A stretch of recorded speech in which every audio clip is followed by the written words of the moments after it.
ನಮಸ್ತೆ ಸ್ನೇಹಿತರೆ, ನಾನು ನಿಮ್ಮ ಪ್ರವೀಣ್. ಗುರುಭಕ್ತಿ ಯೂಟ್ಯೂಬ್ ಚಾನೆಲ್ಗೆ ಸ್ವಾಗತ, ಸುಸ್ವಾಗತ.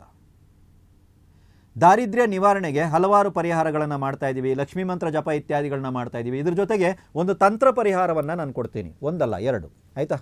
ರೈಟ್. ಇದೇನು ಮಾಡಬೇಕು ನೀವು ಅಂತ ಹೇಳಿದ್ರೆ, ಮಧ್ಯಾಹ್ನ 12 ಗಂಟೆಯಿಂದ 1 ಗಂಟೆ ಒಳಗಾಗಿ, ಇನ್ನೂ ಚೆನ್ನಾಗಿ ಬೇಕು ಅಂದರೆ 12 ಗಂಟೆಯಿಂದ 12:30, ಅರ್ಧ ಗಂಟೆ ಸಮಯ ಇದೆ. ಈ ಸಮಯದಲ್ಲಿ ಮಂಗಳಾಮುಖಿಯರ ದರ್ಶನವನ್ನು ನೀವು ಮಾಡಬೇಕು. ಅವರ ದರ್ಶನವನ್ನು, ಅವ್ರನ್ನ ಹುಡ್ಕೊಂಡು ಹೋಗಿ ಅವ್ರನ್ನ ದರ್ಶನವನ್ನು ಮಾಡಬೇಕು. ನೋಡಿ, ನಾನೆಲ್ಲೋ ಹೋಗ್ತಾ ಇರ್ತೀನಿ, ಅವ್ರು ಬಂದರು, ಸಿಕ್ಕಿದ್ರು, ನಾನೇನೋ ಹಣ ಇತ್ಯಾದಿಗಳನ್ನ ಕೊಟ್ಟೆ, ಅವ್ರು ಆಶೀರ್ವಾದ ಮಾಡಿ ಸ್ವಲ್ಪ ಹಣವನ್ನು ವಾಪಸ್ ಕೊಟ್ಟರು, ಇದಲ್ಲ ನಾನು ಕೇಳ್ತಾ ಇರೋದು. ನಾವೇ ನಮ್ಮ ದಾರಿದ್ರ್ಯ ಪರಿಹಾರಕ್ಕಾಗಿ ಅವ್ರನ್ನ ಹುಡ್ಕೊಂಡು ಹೋಗಬೇಕು. ಅವರಿಗೆ ಆಹಾರ, ಬಟ್ಟೆ ಇತ್ಯಾದಿಗಳನ್ನು ಕೊಟ್ಟು ಅವರ ಆಶೀರ್ವಾದವನ್ನು ಪಡಿಬೇಕು. ಅವ್ರು ಖಂಡಿತವಾಗಲೂ ಆಶೀರ್ವಾದ ಇತ್ಯಾದಿಗಳನ್ನು ಕೊಟ್ಟಾಗ ಯಾವುದಾದ್ರೂ ಒಂದು ಹಣದ ರೂಪದಲ್ಲಿ ಒಂದು ಕಾಯಿನ್ ಇತ್ಯಾದಿಗಳನ್ನ ನಿಮಗೆ ಕೊಡ್ಬೋದು, ನಾಣ್ಯ ಇತ್ಯಾದಿಗಳನ್ನ. ಅದನ್ನು ತಗೊಂಡು ಬಂದು ದೇವರ ಕೋಣೆಯಲ್ಲಿ ಪರ್ಮನೆಂಟಾಗಿಟ್ಟು ಪೂಜೆಗೆ ಇಡಿ.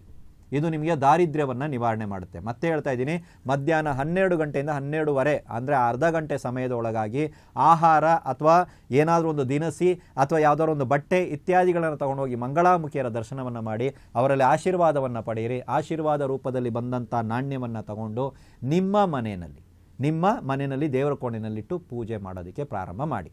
ಇದರಿಂದ ದಾರಿದ್ರ್ಯ ನಿವಾರಣೆ ಆಗುತ್ತೆ. ಇದಕ್ಕೆ ಪರ್ಟಿಕ್ಯುಲರ್ ದಿನ ಏನಾದರೂ ಇದೆಯಾ ಅಂದರೆ ಖಂಡಿತವಾಗಲೂ ಇದೆ. ನಿಮ್ಮ ಜನ್ಮವಾರದಂದು ಈ ಪ್ರಯೋಗವನ್ನು ಮಾಡಿ ನೋಡಿ. ಒಂದು ಸಲ ಮಾಡಿದ್ರೆ ಸಾಕು. ಮತ್ತು ಪ್ರತಿದಿನ ಈ ಕಾಯಿನ್ ಮನೆಗೆ ಬಂತು ಸರ್, ನಾನು ಇಟ್ಟು ಪೂಜೆ ಮಾಡ್ತಾ ಇದ್ದೀನಿ, ಇದಾದ ಮೇಲೆ ಪ್ರತಿದಿನ ನೀವು ಸ್ನಾನ ಮಾಡ್ತೀರಲ್ವಾ, ಸ್ನಾನ ಮಾಡಿ ಆದ ಮೇಲೆ ನೀವು ತಲೆ ಸ್ನಾನ ಮಾಡಿ, ಕಂಠ ಸ್ನಾನ ಮಾಡಿ, ಅದಲ್ಲ, ನೀವು ಸ್ನಾನ ಮಾಡಿ ಆದ ನಂತರ ಮೊದಲಿಗೆ ನಿಮ್ಮ ಬೆನ್ನನ್ನು ಒರೆಸ್ಕೋಬೇಕು. ಅದಾದಮೇಲೆ ಮುಖ ಒರೆಸ್ಕೋತಿರೋ ತಲೆ ಒರೆಸ್ಕೋತಿರೋ ಬೇರೆ ವಿಷಯ. ಯಾಕಂದರೆ ತುಂಬ ಜನ ಸ್ನಾನ ಮಾಡಿದ್ಮೇಲೆ ಫಸ್ಟು ತಲೆ ಒರೆಸ್ಕೋತಾರೆ ಅಲ್ವಾ? ಕರೆಕ್ಟಾ? ಈ ಸಲದಿಂದ ಈ ಒಂದು ಪ್ರಯತ್ನವನ್ನು ಮಾಡಿ ನೋಡಿ. ದಾರಿದ್ರ್ಯ ನಿವಾರಣೆಗೆ ಇದ್ಯಾಕೆ ಸರ್, ಇದನ್ನೇ ನಾವು ತಂತ್ರ ಅಂತ ಕರಿತೀವಿ. ಅರ್ಥ ಆಯ್ತಲ್ವಾ? ಮಾಡಿ ನೋಡಿ. ಈ ಪ್ರಯೋಗಗಳು, ಈ ಥರದ ತಂತ್ರ ಇತ್ಯಾದಿಗಳನ್ನು ಮಾಡಿನೇ ಜೀವನದಲ್ಲಿ ನಮ್ಗೆ ಬರ್ತಾ ಇರೋಂಥ ಸಮಸ್ಯೆಯಿಂದ ಸ್ವಲ್ಪ ಹೊರಗಡೆ ಬರಬಹುದು. ಆದರೆ ಮಾಡ್ತಾ ಹೋಗಿ. ನಂಬಿಕೆ ಬಹಳ ಮುಖ್ಯ. ಪ್ರಯೋಗವನ್ನು ಕ್ಲೀನಾಗಿ ಮಾಡಿ ನೋಡಿ. 3 ತಿಂಗಳ ಒಳಗಾಗಿ ನಿಮ್ಮ ಜೀವನದಲ್ಲಿ ಪರಿವರ್ತನೆ ಬಂದಿರ್ತದೆ. ಕಂಟಿನ್ಯೂ ಮಾಡ್ತಾ ಹೋಗಿ. ಅಭಿವೃದ್ಧಿ ಶತಸಿದ್ಧ. ಎಲ್ರಿಗೂ ಒಳ್ಳೆಯದಾಗಲಿ.